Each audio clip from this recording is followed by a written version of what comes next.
Hello, friends, and welcome back to the Dave Crenshaw Success Project. This is a special episode where I talk with my kids and we break down a principle of success, something that I have seen all successful people have in common, something that they live on a day-to-day basis.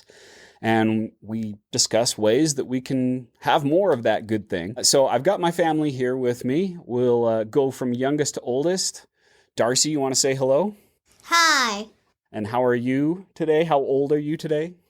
I am 10 years old. Oh my goodness, you just crossed that line from 9 into 10. And Ella? Hello, I am Ella. and how old are you at this moment? I am 13. Okay. And Stratton. Sup? How you doing, Stratton? I'm good. And you are how old? I am 17. 17. And where are you in high school right now? I'm a senior. All right, so you're getting ready to head out into the world soon. Yep. So the great thing about this is, all my kids are at different places in their life. And so the principle that we talk about is going to apply to them maybe in different ways. So today what I wanted to talk about is something that may seem to contradict itself, but I want to talk about humility and confidence, both at the same time. The people that I've worked with and coached and interviewed on this show, they possess a healthy mix of both of those. So first of all, let me explain what I mean by humility and confidence. Humility means, to me, it means you're teachable. It means that you recognize that there's always something that you can learn, always room for improvement. And people who are listening to the show, just the fact that you're listening to this podcast is a sign that you possess some humility because you want to get better and you recognize the need to reach out to another source to get that. On the other side, you also need to have some confidence in yourself and your abilities, and in particular, your ability to make changes so that when you recognize something needs to be better, you can do something about it. So what I tell my kids to do for each of these is I ask them to come prepared with some questions about the topic. They've spent the last few days or so thinking about it. And I turn the question over to them and say, all right, what questions do you have about this principle? And then we'll start exploring what it means to have both of these. So who wants to go first? Ella does. I guess I do. You said so you're first. Oh, sweet. So why is humility and confidence sometimes confused as opposites? Yeah, and I think that part of it is because people sometimes mistake humility for humiliation, or they mistake it for a lack of confidence. When in fact, I think many of the most successful people are humble because they are trying to get better. When I try to coach a client, the first thing I'm looking for is, are they coachable? Sometimes I'll get somebody who's a new client or they're thinking about getting coaching, and I'll say, hey, what are you working on? And they'll spend the whole conversation talking about everything that's wonderful in their life or their business. And so then I ask the question, well, why am I here? What do you need from me? It sounds like everything's going okay. And sometimes when I say that, people will go, yeah, you know what? Everything is really good. And I'll say, great, then you don't need to work with a guy like me. So I think the first prerequisite to being teachable and coachable is being humble. So let me turn this back to you, Ella. When you go to school, do you have a mindset that you can learn something from the teacher? I mean, it honestly kind of depends on the teacher sometimes, but I try to. Depends on the day and when I'm in sometimes, though. Okay, sure. And that's natural for all of us. Does it depend on the teacher? For me, it does, because there are some teachers that aren't always the best at explaining things, and so I don't really expect to learn anything that day from them. Yeah, and I think that also is natural, right? We're all going to experience someone who maybe has a role to lead us or teach us, or if we're in the workplace, to manage us, and we go, I'm not getting much from this person. They don't have my respect. That, I think, is a moment where humility is really tested and really important. It's even probably more important because then you have to say, what can I learn? Rather than just shutting down and saying, I can't learn anything from them. You say, there's a lesson in here somewhere that I can pick up on. Do you ever take that approach when you're with a teacher that, I don't know, maybe is boring or isn't commanding your attention? Sometimes, not as much. I mean, I kind of have to sometimes because there are a few things that are new to me that I kind of need to learn in order to pass a test. Yeah, and it's the question, can you do that other times? What if there is no test? It's easy to think about education as we go to high school, we go to college, we get a job, and we're done. But those who are most successful recognize that learning is always taking place. So if you're thinking of, I just need to learn this for a test, you're not going to gain as much as if you're saying, I'm trying to learn this for life. I'm trying to learn this skill because there are lots of things that I want to accomplish, and maybe there's something here. I know that's not a perspective that I had when you're in middle school right now. I certainly didn't have that in middle school, but if you can start to adopt that mindset, Ella, I think that will be helpful for you. I do have a little bit of it. Some stuff is mostly because I'm interested in astronomy, and so stuff like math, even though the teacher's not great, I'm gonna kind of need to know that if I'm ever gonna pursue that career. Yeah, because that's something that right now you're interested in and fascinated about, right? Mm-hmm. Yeah. Now, you asked really a question like, how do those work together? Yeah, how do they work together, but why do people think they're opposites a lot of times? Yeah. Well, I think the other thing is because people mistake confidence for arrogance, and that's not a positive thing. In fact, I was having a conversation with a friend of mine. Her name's Kat Hoke. She's the founder of a great organization that I support, which is Hustle 2.0. And Hustle 2.0 teaches people who are currently incarcerated how to change their perspective. And Darcy, if you're not familiar with incarcerated, that means they're in prison or they're in jail. Oh. Okay. So it's teaching them life skills. And when I told her about this conversation I was going to have with you all today, and she said, oh, I've got to send you a thing from our Hustle 2.0 workbook. And I've got it pulled up here. And they have a whole section, a whole chapter on arrogance versus confidence. And they have a little questionnaire of how you can check to see whether you're being confident or whether you're being arrogant. So let's go. I won't go through the whole thing. It's kind of long, but I'll go through a few of them. So it says listening versus monologue. So someone who is confident is genuinely interested in others. They're a good listener, but they put that someone who is arrogant does what?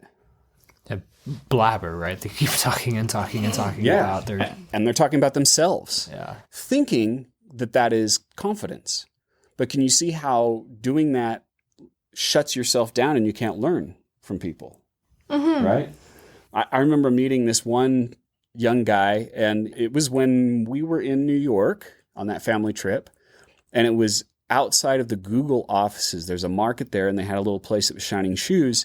And the guy was shining my shoes. He was a young college-age guy just doing that as a side gig while he was going to college. And he actively was asking me questions. And he said that he learned that it was important to be interested in others and to learn from them. So that's somebody who was confident enough to not think about himself, but also humble enough to see if he could learn something. Okay, let's look at another one of these. Takes joy in their achievements. That's confident.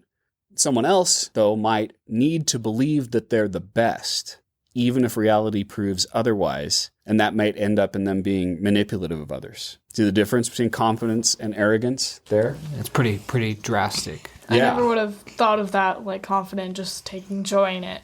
Yeah, and here's a big one on this list. Enjoys creating opportunities for others, whereas someone who is arrogant rarely lets others shine. My whole career has been built on helping others succeed.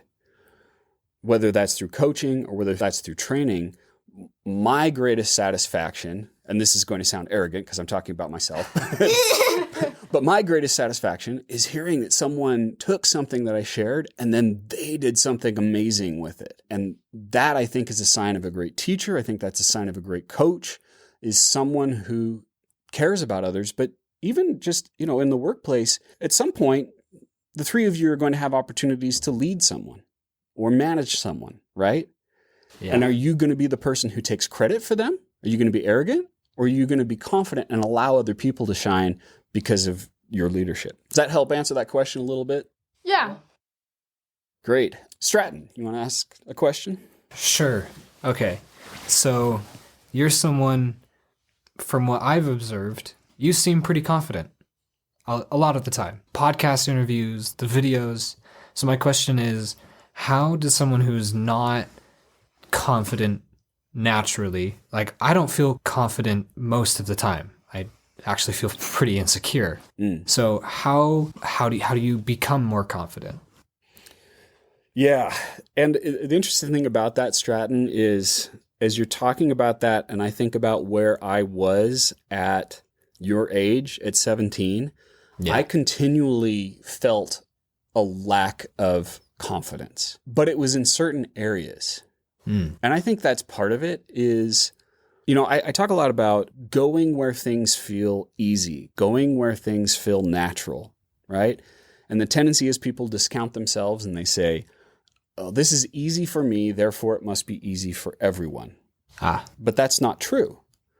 And I think that has a lack of confidence in your own ability. So my answer to that question, first of all, is it depends on what we're talking about.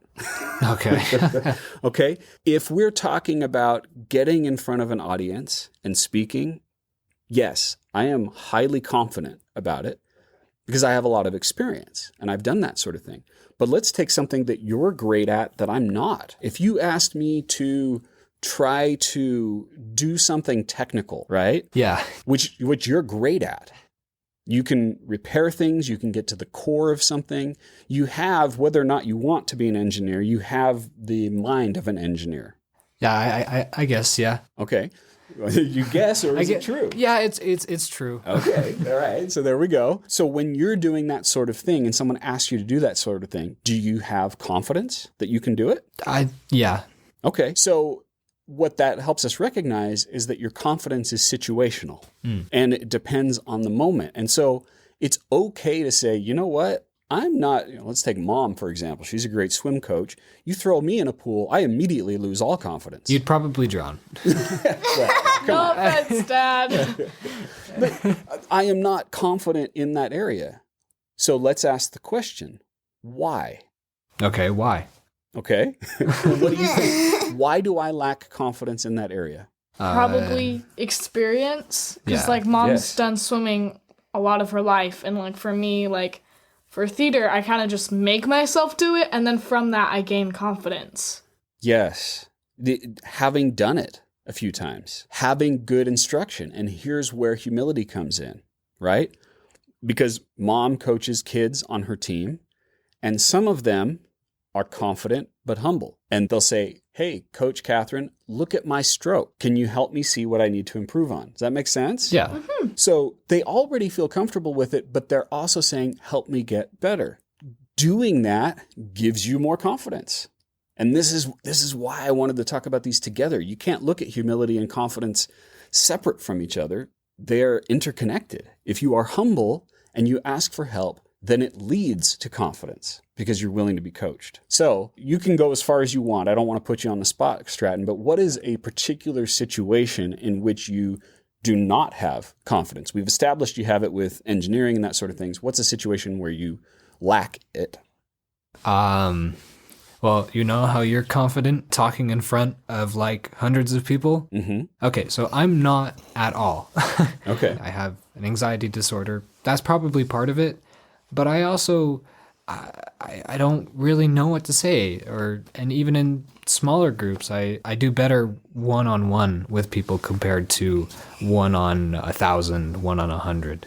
Sure. Now, I do want to point out one thing. If you're not confident right now in this situation, you're sure fooling us. Well, yeah, but there's me and you and those two Siblings! It's people- family versus... Yes, it's intimate. Okay. Yeah. Plus- Even though we're probably talking to, 100,000 people right now. Yeah, and don't you worry don't about see that. the Yeah, no. That's in the future. That's in the future. Okay, not in this moment. Okay, great. So you recognize that there are certain situations where it's more difficult for you than others. If you wanted to get more confident in those situations, what could you do? That's a good question. that was actually one of my questions that I was going to ask is What do I do to become more confident? Based on our discussion so far, what do you think something you could do? Be willing to ask people for advice. Sure. That's one way to do it. That might be a little awkward to go to someone and say, but maybe not. But you see somebody who's confident in a social situation and you say, wow, what do you do when you're in a situation like that? That's one way to do it. Another way is to seek out knowledge. There are plenty of people who have written and devoted their time and perhaps even their career to the subject of gaining more social confidence. So, putting you on the spot, have you ever sought out one of those books or read anything like that? No. Okay. But I did go to a anxiety treatment center, and a lot of the exposures there that they did to help me overcome my fear of basically anything I was worried about. And a lot of that, for not just me, but a whole bunch of people there, was public speaking. And so what they do is I would basically go and talk about something in front of a big group of people. And the more I did it, the more I learned how to get better at it. And obviously it's been a while since then, and I could absolutely go and read books on how to improve and that kind of stuff. But I think that's one way that I have tried to get better at it. Yeah. And in the beginning, when you did it, it was terrifying. Oh, it was horrible. So bad. Yeah. How many? And by the way, for those who are not familiar with the concept of exposure therapy, and I don't want to get too far off track, but this is a good example of how your humility led you to gain more confidence. So that's why we're spending time on it. Okay. For those who are not familiar with exposure therapy, sum that up in a sentence or two.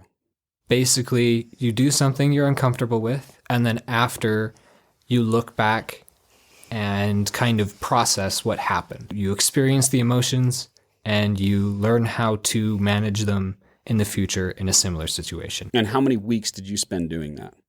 It was like the whole summer, right? I mean, it was a whole bunch of stuff, but it was the whole summer. It was a couple of months worth. And it was daily? Most days of the week? I think I went every day. Or no, maybe it was 3 days. I think it was 3 days a week. But that's a long time to devote to that thing. But you were humble enough to go through that. And you did the work. And that's what created confidence. And I think a couple of things that's important to say here. You don't need to become great at something you're not good at. You don't. Yeah. But in your case, you were trying to get functional with something that you Yes, absolutely. Right? And I think that is important. If someone's listening to this and there's a part of their job that they don't feel confident about, but it's a requirement, you don't need to become awesome at it, but you do need to work on it. And you need to seek out help. And that's, another great resource. And I'm sure there's a course on this on LinkedIn Learning about being confident in social situations, right? So you could seek out that course. And I'm sure there would be lots of great things there. So this is where the confidence comes in and how I define it. And I even talk about this in one of my LinkedIn Learning courses. The most successful people are humble enough that they need to make an improvement, but they are confident that they have the ability to make that improvement. So based on past experience, yes, something may be difficult for you, but are you confident enough based on past experience that you can learn? Yeah. Then that's it, right? Makes sense. And I'm confident that I'm going to be presented with something that I don't know, but I know that I can go learn, and I know that I can learn how to get better at something that I'm not good at. So that's the confidence that I have even in things that I am not comfortable with. Does that help answer that question? Yeah, it does. It does. Let's turn it over to Darcy for a little bit. Yay! Yay, Darcy. Okay, what's a question that you have about this? At the end of the year, close to the end of school time, I'm going to have a duel with my teacher on Greek mythology. Okay. And I'm not very confident about it. And I try to tell myself that I can do it, but I know that I'm just trying to make myself feel better. Oh, yeah. So what's the question? Is there a way that I can make it so I actually believe myself? That is such a great question, Darcy. Really, that's an awesome question. And I think it's a question that a lot of people listening to this have. And to me, talking yourself into being successful rarely works. There's a friend of mine, it's been a while since we've been in touch, but his name's Noah St. John, and he wrote a book about affirmations. And have you guys heard of affirmations? Yeah. No. Okay, so that's when you like look in the mirror, Darcy, and you're like, I'm a good person, I'm strong, I can beat him at this thing, right? Whatever it is, okay? So you're trying to talk yourself up. When you do this, your brain says, nope. If you say, I'm a smart person, or whatever it is, your brain is challenged to go, yeah, but really? Right? Yeah, you're just saying that. Yeah, you're just saying that. Hey, let me point out the reasons why that's not true. So instead, what you do, and this is such a clever way to do it, you ask a positive why question. So rather than saying, I'm smart, you say, why am I smart? You see what that does to the brain? Yeah. I want you to Wait. figure that out instead of figuring out why you're not smart. Right. And I'll give you a perfect example of this. When I learned this principle, I was recording a course. Now we're going back to LinkedIn Learning. I was recording a course. This was early on in my career. And we were filming, and I started messing it up. I started saying the wrong word over and over, and I wasn't getting it right. And I started to feel that confidence just plummet. And so I stopped, and I said, why, or to myself in my head, why am I going to nail this next take? And I thought, well, because I've been speaking in front of people for years, because I've spent hundreds of hours in front of the camera, because I know what I'm doing and I know what I'm talking about.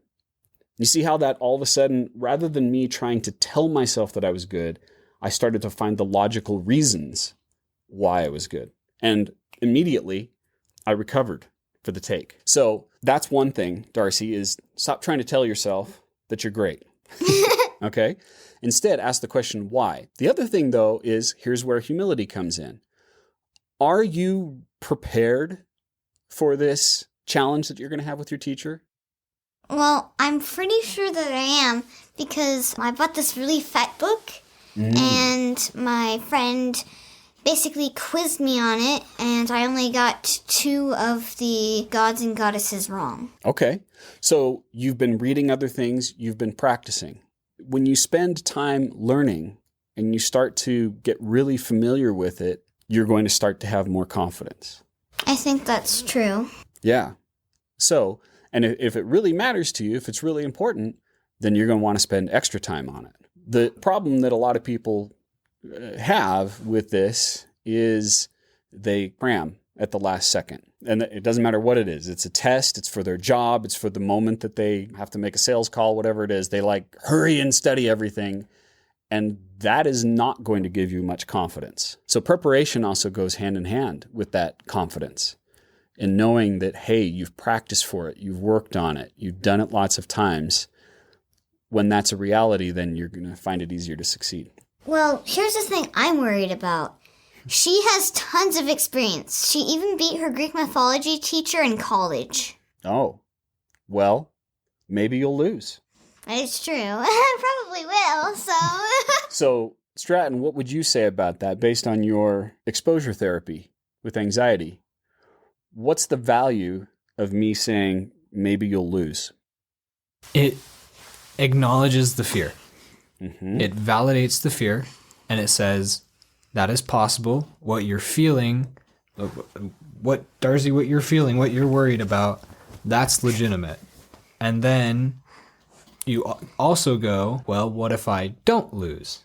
And you validate that train of thought. But you leave both open, and you leave yourself willing to accept either outcome. Yeah. And there's a part of it too, which is, what if I lose? Am I going to be okay? Yeah, I'll still be okay, right? Yeah. Maybe you'll feel sad. Maybe you'll be disappointed that it didn't happen. And we're not just talking about Darcy's challenge with her teacher now. We're talking about anything. I'll be okay. And that's also an element of confidence. That's something, Stratton, you asked about my confidence. That's something that I have to confront with work all the time, is the possibility that something will fail. I fail all the time, right? I just have learned, I have the confidence that even when I fail, I can still find a way to succeed eventually. Well, and couldn't you say that's a major component of humility? I mean, the difference between arrogance and confidence, you're acknowledging that you make mistakes and you're willing to make mistakes and go through them, right? Absolutely. Yep, you've got it. Right on. Ella, any other questions or things that you want to discuss? Well, I'm kind of just looking at the quotes on your wall right now, Okay. which I'm like, Which one? So if I look off to my right, I have a brick wall here, and I've got a series of 5 different frames and 4 different quotes up there. So what are you referring to, Ella? 2 of them actually. The top one that says, I'm experimenting. I should not be surprised when my experiments fail, but pleasantly surprised when they succeed. Just kind of thinking about that with like the whole like, what if I do fail? And just entertaining like both sides of if I succeed, if I fail kind of thing. And what's the value of the failure? You learn. Yeah, exactly. You get one step closer to finding something that does work. Yep, exactly. It's still valuable. And that goes down to the quote below, right? The Bob Ross one. I was also looking at that one. Every practice. Every time you devote time to practice, you haven't lost. So at the end of this, you know that I'm always going to do this. It's always about action, right? We don't want to just sit here and have a discussion about something and feel good and feel like we learned some things. That's valuable, but we got to do something about it, right? So I want you to think for a moment about what's one thing that you can do this week related to this. And I'd encourage you to think really specific. And I'm talking to everybody here. I'm talking to people who are listening. I want you to be really specific. Think about a project that you have. Think about something that you're working on, a relationship in your life. What is something that you can do to apply this concept of being both humble and confident? So I'm going to put you on the spot. Kids, who wants to go first? What's one thing you're going to do this week? So I have been writing my book, and I've recently, there have been a lot of people, some of my friends reading it, and I submitted a little part of that book to have some people read. And honestly, I'm not very confident about how it turned out. I'm definitely feeling a lot humble, but I feel like I need to learn to be a little more confident in the parts that I have written. Okay, and what will you do to have more confidence? Read through it again and say, well, this isn't perfect, but I can certainly make it better. Great. Yeah. And by the way, just for someone who's just hearing this, Ella has written, 50,000, 60,000 words? 50,000 plus 25 rewritten words. Okay, so she's already put in, at the age of 13, she's written over 50,000 words on her first novel. And I would say, Ella, that it's your first one, right? So it's practice. Mm-hmm. So it's okay if it's not perfect. Yeah. But you can be pretty confident that you are a prolific writer. You've learned that about yourself. That's something to feel good about, even though you're going to continue learning and you're going to learn from the mistakes that you made in that first draft. Okay, great. Who wants to go next? Me! All right, Darcy. Okay, I'm going to take it back to the part where we're talking about books. Okay. I'm writing my own book, and I want to get it published someday. So I think I can probably try to be more confident about me being able to publish it, and maybe I can even ask some of my friends for help on ideas. Okay, I like that. I would also say, Darcy, that the humility side of it is you want to learn how to be a better writer. Yes. The good thing is you've got your brother and your sister, and you can be humble enough to go ask them for help and for feedback, and then you can take that in, and that will help you become a writer who can get published someday.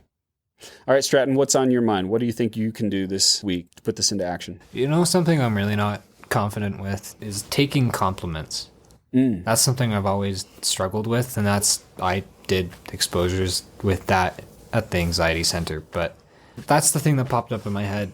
I can work on that, both being more confident in taking compliments, but also being humble enough to accept them, right? There's something,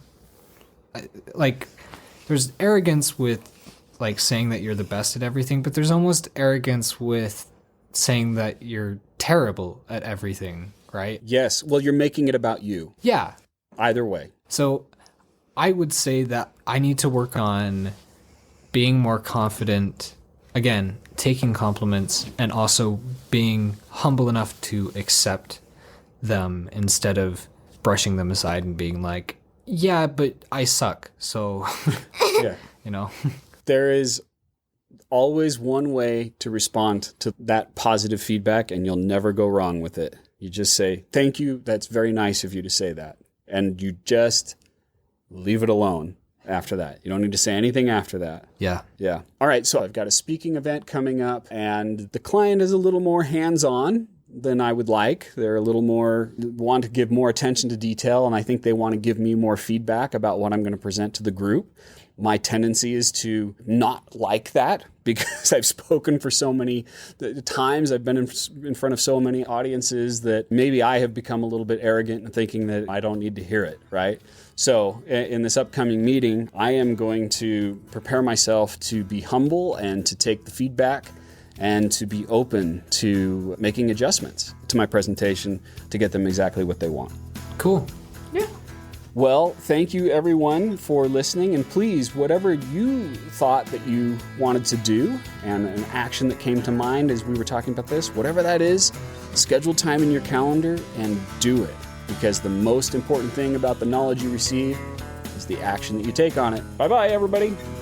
You've been listening to the Dave Crenshaw Success Project, hosted by my dad, Dave Crenshaw, and produced by Invaluable Incorporated. Sound editing was done by my brother, Stratton Crenshaw. Research and assistant production by Victoria Bedez. Voiceover by me, Darcy Crenshaw. Show consulting by Andrew Marino. And the music is by Ryan Brady via Pond 5 licensing. Please subscribe to the Dave Crenshaw Success Project on Google Podcasts, Apple Podcasts, or wherever you like to get your podcasts. And please don't forget to leave us a 5-star review. See you next time.